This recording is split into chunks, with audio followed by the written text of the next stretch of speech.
Hi there, I am Clara Bellino, and today I am broadcasting from Eclectic Gallery in Oakland. And I have the great honor, privilege, joy of introducing you to one of my dearest friends and amazingly talented peers and colleagues. And her name is LZ Love. I want to give you a little background on how LZ and I met. Today is Time to Turn the Table series, and we have been blessed to work together over the years. How we initially met was I heard LZ sing on a Michael Franti album years ago, and when I heard it, I said, I would love to work with this singer one day. And the next time I went to Fantasy Studios to work on my next album, I was speaking with a friend of mine, Jeffrey Wood, who was co-producing the vocals with me, and he said, I'm going to get a hold of LZ Love. And I looked at him and I said, you know LZ? Like, I was just like, I hadn't even mentioned that to him. And I was just really overjoyed. And LZ came to a recording.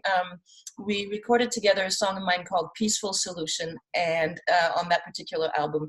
And she showed up with big peace earrings. I was already in heaven.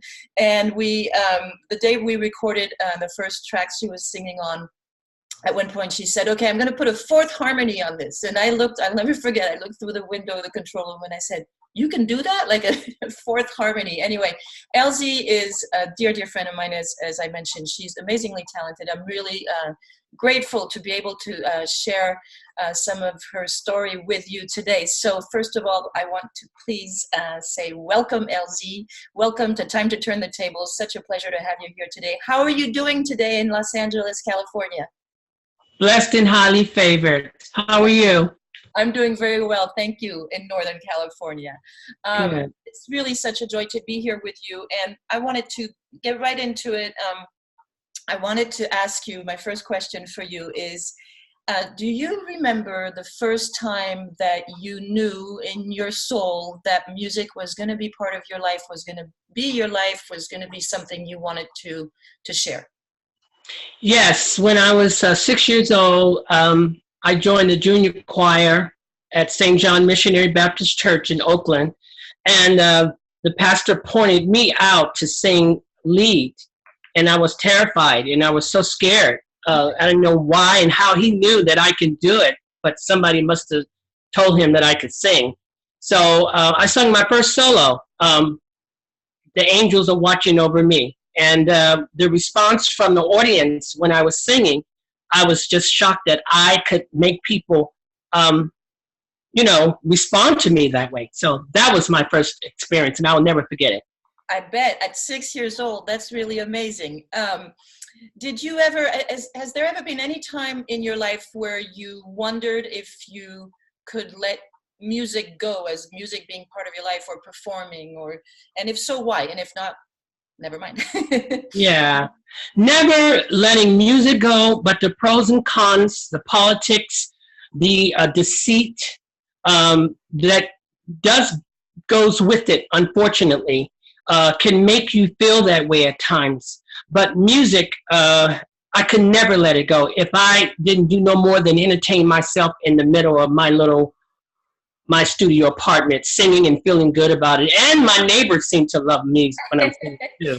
So, I just try to stay away from the negative stuff that has tried to rob my spirit, or that I didn't get the best results from, or maybe I didn't look at it the right way, or whatever, or I've grown, or whatever it was. I try not to let those things or people that bring those things rob me of my joy.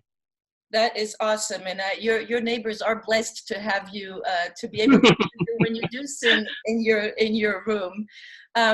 And I wanted to ask you a little bit about your influences. I mean, there's musical influences that I would love to hear about. We would love to hear about, and also personally, who was your biggest support in when you decided, or when you realized, starting at age 6, that this was something that you had power with?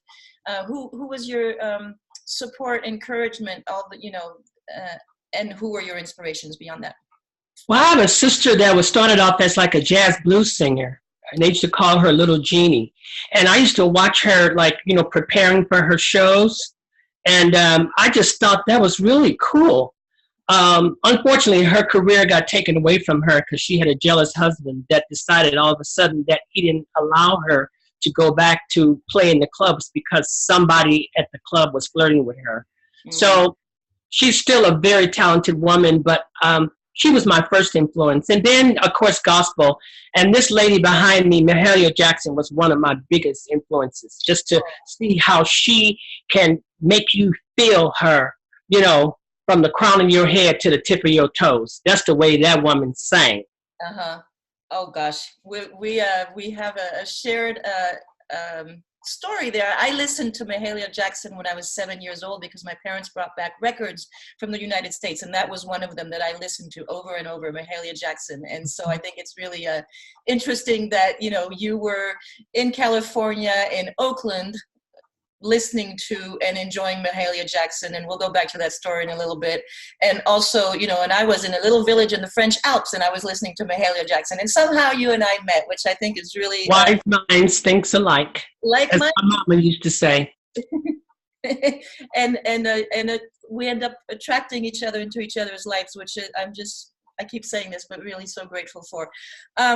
So other than Mahalia Jackson, who are a couple of more of your influences? Or Aretha Franklin. Mm-hmm. I love other obscure artists like David Bowie, Brian Eno, people that expand your mind on how to write a lyric, how to sing, how to be unique and different, yes. And not worrying about the consequences. I enjoy both of those other artists besides my blues and gospel. But I still have a rock side of what I enjoy as well. And Aretha, of course, she was always, you know, ringing through our house.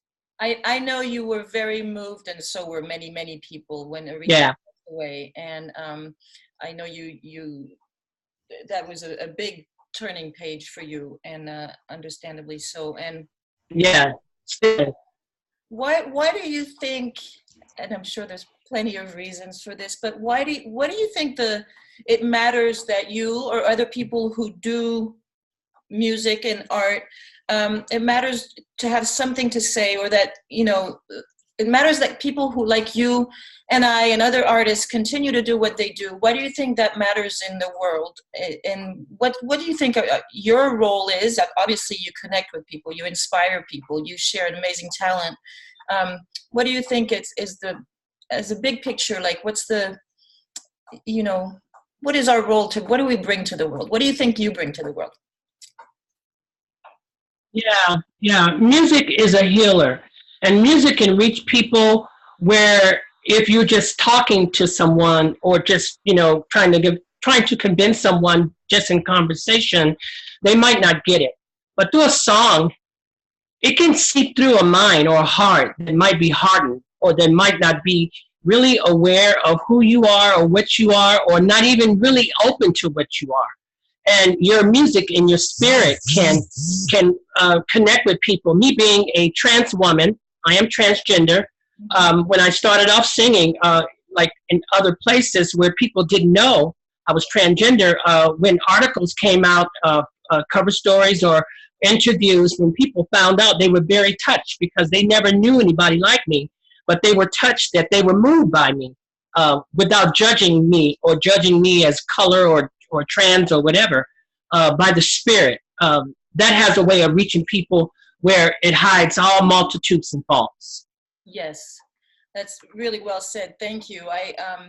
And so I want to go on to a little bit what you're up to now, because I really, the purpose of this interview is to give back to you who've been so, I have to share with people here, LZ recorded on 5 of the tracks of my last album, and really having LZ sing on the album is really changed it. I mean, it puts an imprint that nobody else could, and it really gave it a dimension that I love, and I love working with LZ. Besides, I mean, we just had so much fun in the studio, and we're at this point connected in a way. But so your other album, your Embarcadero Love, I'm on 2 of those tracks too. Yes, you are. Yes, you are. And that's we met in 2005. That was when you and I first connected. I did a little research I said, you know, let me get this date together. And it was 2005. Yeah. It was. I mean, I remember walking into Fantasy Studios and talking to Jeff, and he said, I'm going to reach out to LZ Love. And I was like, you know LZ? I was just like, oh, but that was on my, it had been on a dream board of mine, you know, a list. I was like, I would love to sing with LZ. So I'm really, really happy that it I'm happened. listening. Just keep chatting. I'm just grabbing my tea. So just keep talking. No worries. And so I want to say while LZ grabs her tea, after we recorded together the first time, and I forget the exact date, but LZ moved to Austin for about 10 years. And Yes. we stayed in touch. And when LZ came back, she moved to Los Angeles. Well, here's the really great news is that some of the great news. LZ is actually getting ready to go perform a few dates in Austin in April. And we're going to, part of this interview and giving back is to help her promote that. Because if you are in Austin, and I know some of you who are watching this are in Austin because I just got back from there, and you have to go see LZ. So I'm going to let LZ talk about where she's playing, who she's performing with, and LZ, back at you. When are you playing, and what do you want people to know? Where do you want them to reach out to you? Yeah. Well, I just want to speak about Austin just a hair. I moved there. I mean, I lived there for 10 years, and it's a very unique community, but it's a huge music community, but it's a place where you have to live there in order to understand the whole music scene there, and for people to, adapt to you or to even become a fan. And my 10 years of being in Austin allowed me to grab a pretty nice fan base of loyal people that love me and that always comes and see me. And I kind of packed the place. And, you know, Austin's been good to me. It's like a second home to me. They've given me front cover stories, and I'm just going to make a quick adjustment here. They've even given me my own day here. I have a proclamation that they've given me.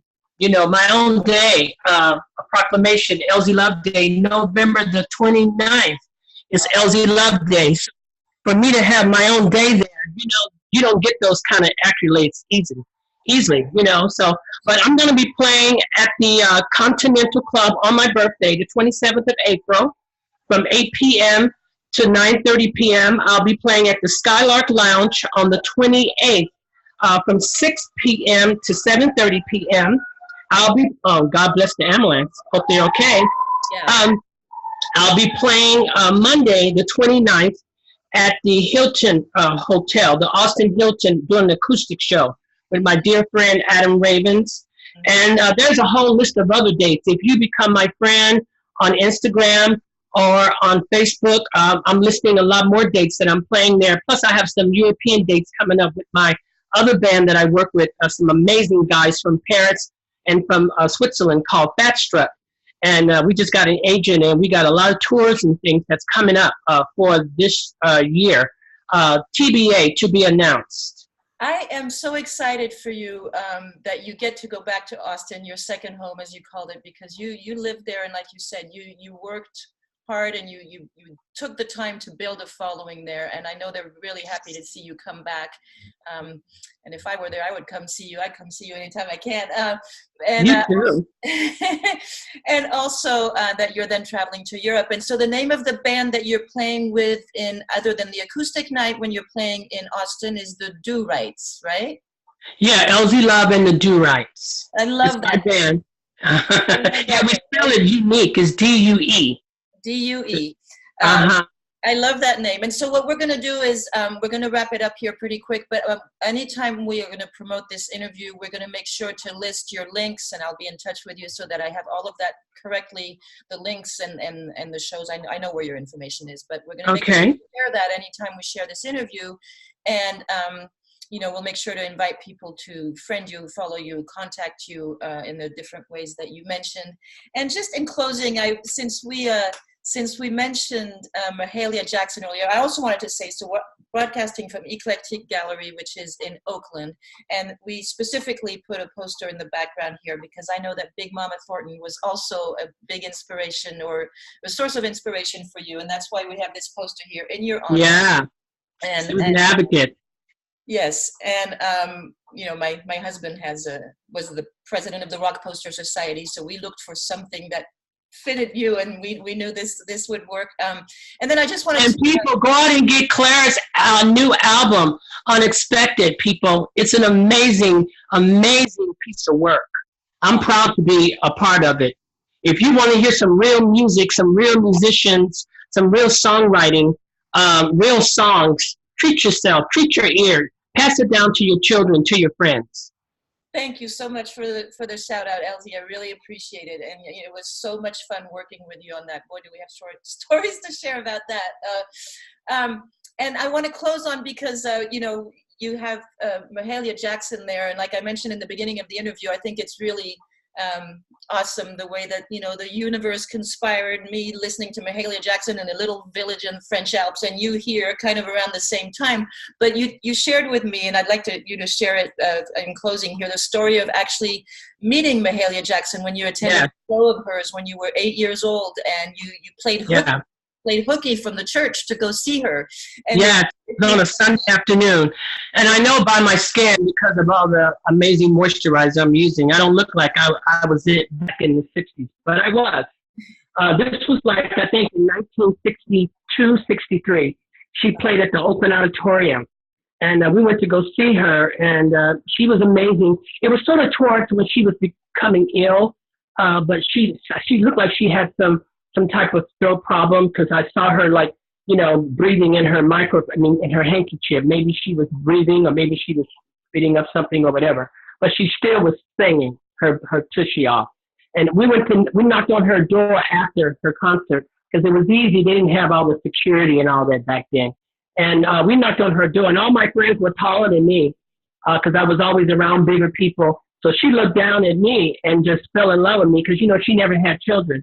So she hugged me and just loved me, and she wanted to take me home. And it just really made me really connect to her. So when I sing, I really connect with her, Yeah. I really, these amazing grace, any of that kind of stuff, I learned that from her. To have that hug from her at a young age like that, I mean, I know that we all, if we're lucky, we all have these moments that we go back to somebody, some mentor, somebody who said something, did something that in the times of, whatever, if you're times of doubt or anything, you can just connect with that and the strength it gives you. So I'm really, really happy that you got to, at age 8, be hugged by Mahalia Jackson. I'm almost envious, actually, to tell you the truth. I was. It's the truth. And then a friend of mine gave me this poster, ironically. Our trucks are going by. Lord have mercy on whoever. My friend gave me this poster, this beautiful poster here of Mahalia when she was and the tickets were like $4, $3.25, $2, $2.